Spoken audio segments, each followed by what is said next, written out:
बिहार के विधायक नितिन नवीन आज यानी 20 जनवरी 2026 से बीजेपी के 12वें राष्ट्रीय अध्यक्ष बन रहे हैं। जीरो सैलरी के बावजूद वो देश की सबसे अमीर और सबसे बड़ी पार्टी की कमान संभालेंगे, जिसके पास 10,107 करोड़ रुपए, 772 जिलों में ऑफिस और 18 करोड़ सदस्य हैं।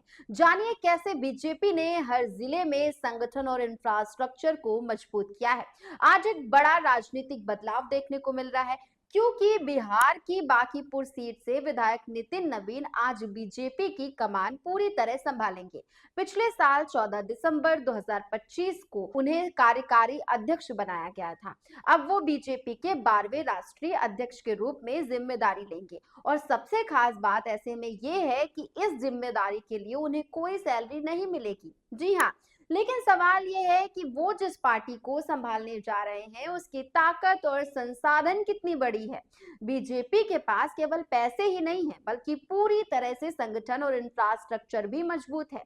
आंकड़ों की अगर बात करें तो कांग्रेस के नेता अजय माकन ने दिसंबर 2025 में राज्यसभा में बताया था कि बीजेपी के अकाउंट में 10,107 करोड़ रुपए हैं। ये कांग्रेस से लगभग 75 गुना ज्यादा है। अब ऐसे में बात करते हैं बीजेपी के ऑफिस और इंफ्रास्ट्रक्चर की, तो 2014 से पहले बीजेपी के देश भर में करीब 200 स्थायी ऑफिस थे। लेकिन 2014 के लोकसभा चुनाव के दौरान पार्टी को प्रचार और संगठन के मामले में बहुत मुश्किलों का सामना करना पड़ा।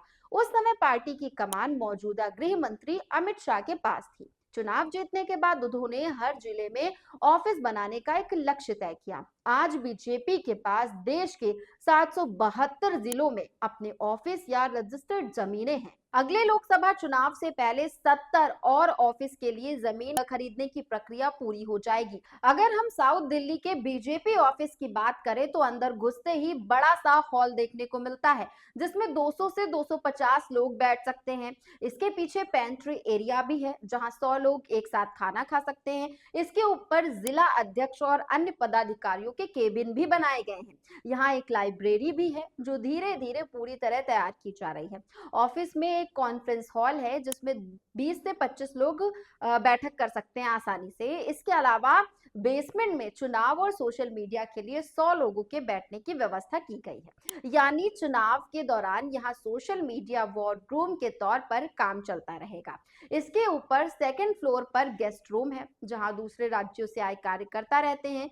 बीजेपी का कहना है कि पहले उनके पास अपना ऑफिस नहीं था, कार्यकर्ताओं की मीटिंग अक्सर घरों में होती थी। अब ये ऑफिस जैसे घर की तरह है, लेकिन पूरी तरह पार्टी की प्रॉपर्टी है। बीजेपी ने 562 डिस्ट्रिक्ट ऑफिस के लिए जमीन खरीदी है, जिसमें 386 नए ऑफिस तैयार हो चुके हैं। 170 ऑफिसों को का रेनोवेशन किया गया है और 44 पुराने ऑफिसों को नए नक्शे के अनुसार बनाया गया है। हर जिले में ऑफिस बनाने का खर्च लगभग 1.5 करोड़ से 2.5 करोड़ रुपए है। प्रदेश स्तर के ऑफिस के लिए 3 से 5 करोड़ रुपए का बजट रखा गया है।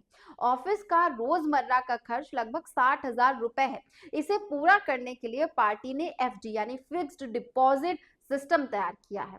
जिले के कारोबारियों से मिले डोनेशन का ब्याज महीने के खर्च के लिए इस्तेमाल होता है। यानी ऑफिस आर्थिक रूप से आत्मनिर्भर भी है।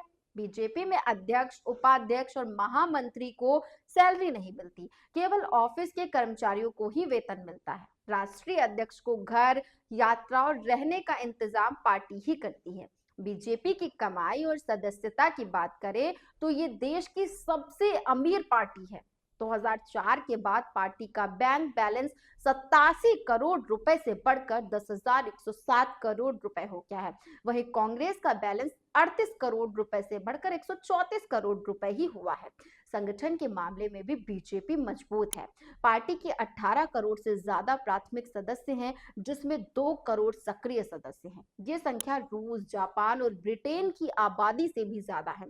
इसके उलट कांग्रेस के पास जमीन और ऑफिस का रिकॉर्ड कमजोर है। कई जिलों में पार्टी को अपनी बंद या निष्क्रिय संपत्तियों की जानकारी इकट्ठा की चुनौती है। इस तरह आज यानी 20 जनवरी 2026 नितिन नवीन बीजेपी के नेतृत्व में नए अध्याय की शुरुआत कर रहे हैं। उनके सामने चुनौती है, लेकिन पार्टी की ताकत, संगठन और संसाधन उन्हें आगे बढ़ाने में मदद करेंगे।